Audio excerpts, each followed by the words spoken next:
everyone, so today what we're going to be doing is I'm going to be showing you how to make a bechamel sauce. Now there are multiple ways you can make a bechamel sauce. The one that we like to use is using a method called the roux method, and a roux is a mixture of flour and fat to form a paste together, which is the basis of a white sauce. Bechamel sauce is the kind of sauce you use to make lasagna.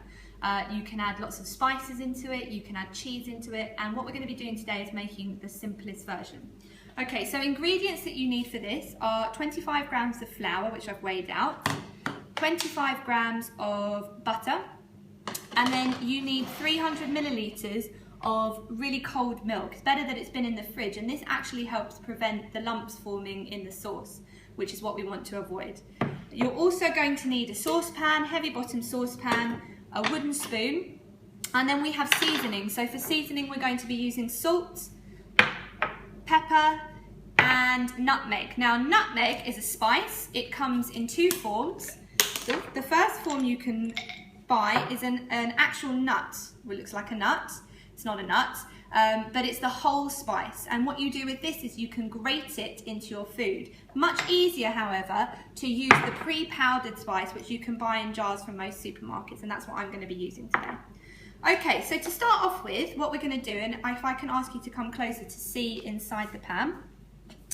So I'm going to start by turning on my heat on the saucepan to a medium heat. I'm going to turn it on to heat number 4, which is a medium heat. And what I'm going to do is I'm going to put the butter straight into the pan, and I'm going to allow that to start melting. And you can see here, the hob has turned red, which indicates that it's on, which means that already it's really hot, so be careful not to touch it. Now, we need to melt the butter completely, so you can help it along a bit by stirring it with the wooden spoon, letting it touch the bottom of the pan where the heat is being conducted. So we want to melt that butter down. Now, the idea of this is that we are going to melt the butter, and then we're going to add the flour to it to form a paste, kind of like it would if you added water to it, except we're using melted butter instead.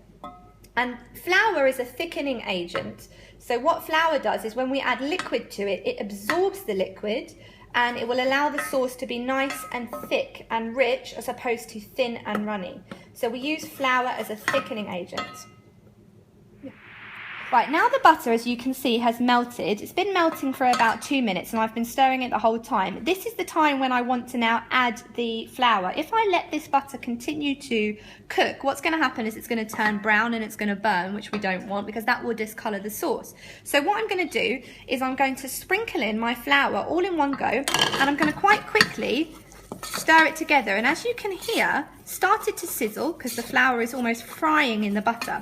Now this stage is really important because if I don't cook the flour butter mixture for a significant amount of time, my sauce will taste of raw flour, which is never very nice. So the ideal is to cook it for about a minute, stirring it continuously.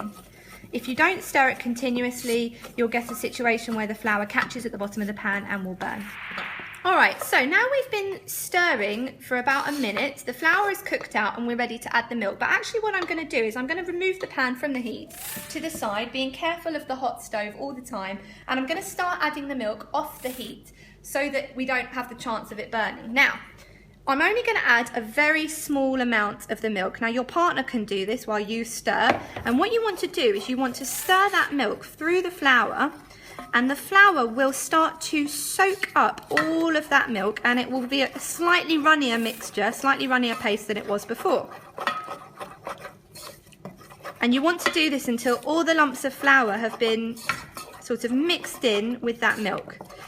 Once you've got it to a creamy smooth texture like this, you can add a little bit more, and it really is as simple as this, a very small amount at a time. This is the only way to achieve a nice smooth texture. If you don't do it a small amount at a time, you will end up with lumps. Alright, so I've added all of the milk and I've returned it to the heat, and I've been stirring this continually for about a minute on the fourth number on the hob's heat dial, and it has actually started to thicken. And I wanted to show you, if I take it off the heat to show you so it doesn't steam so much, you should be able to see that it coats the back of a spoon quite nicely. And this is how you know it's starting to thicken. If you look at me running the spoon through the mixture, it leaves a trail as I run the spoon through the mixture, which is showing me that it's thick. Now, it's up to you how thick you like your sauce. If you allow this to continue cooking, it will continue to thicken and it will become quite unmanageable and unpalatable. You want it to be smooth and creamy at dropping consistency like so. And the ideal is to have absolutely no lumps. So I would say this is the thickness that I'm happy with. So what I'm going to do is I'm going to turn off the heat. And I'm now going to add my seasoning. So, pinch of salt and pepper. Now, what we never do is we never sprinkle the salt directly into the pan.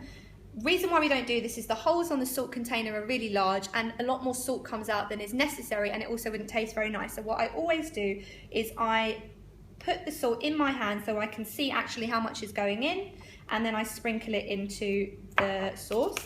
And I'm going to do the same with the pepper.